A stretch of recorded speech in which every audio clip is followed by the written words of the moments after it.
Good afternoon, my name is Giselle Sanchez and this is my first video interaction for this forum. When we talk about the immigration, we refer to the mobilization of one person or of groups of people to another place. It could be in their own country or, as we are referring in this video, to another country such as the United States. Migrations also can be temporary or permanent. It is important to make it clear that there are different kinds of immigration. For this video, I'm going to talk about the forced immigration and the immigration but by personal choice. The forced immigrations are the ones that are caused because of external situations of violence and war, such as the recent problem in Syria, where thousands of citizens were forced to leave their country in order to keep their lives safe and to survive.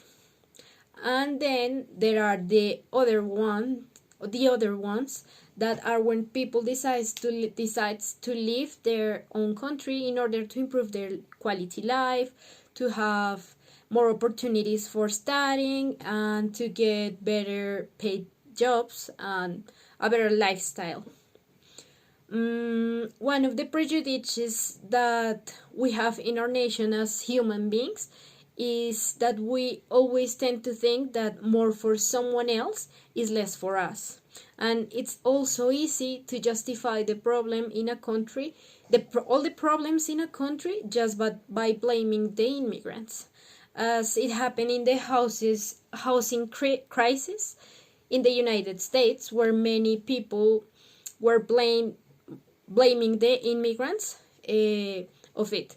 And even many industries and factories stopped hiring non-native Americans. And the ones that support the immigrants were disfavored by the state just to keep hiring immigrants.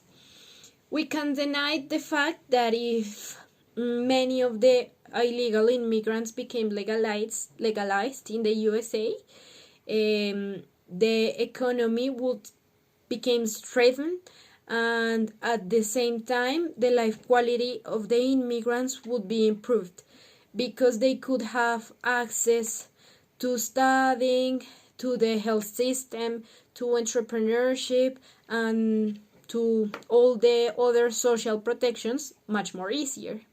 The immigration helps to renew the labor force and increase the consumption of the population. Most likely, if the US limits the immigration more, its economy would be affected, reducing the economic growth.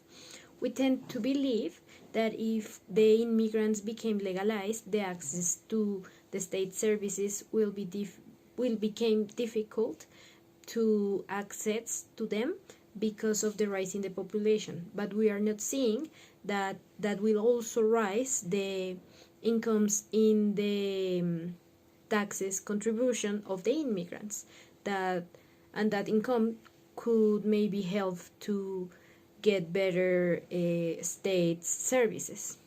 I think that people should work more on their empathy and in some cases put themselves in the shoes of the other one.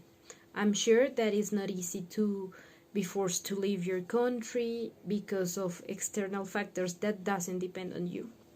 And as I mentioned before, the immigration generally benefits the quality of life of the immigrants, but it also affects the country that receives them, depending on various characteristics of the immigrants, such as the level of education, the background, the length of the stay, etc.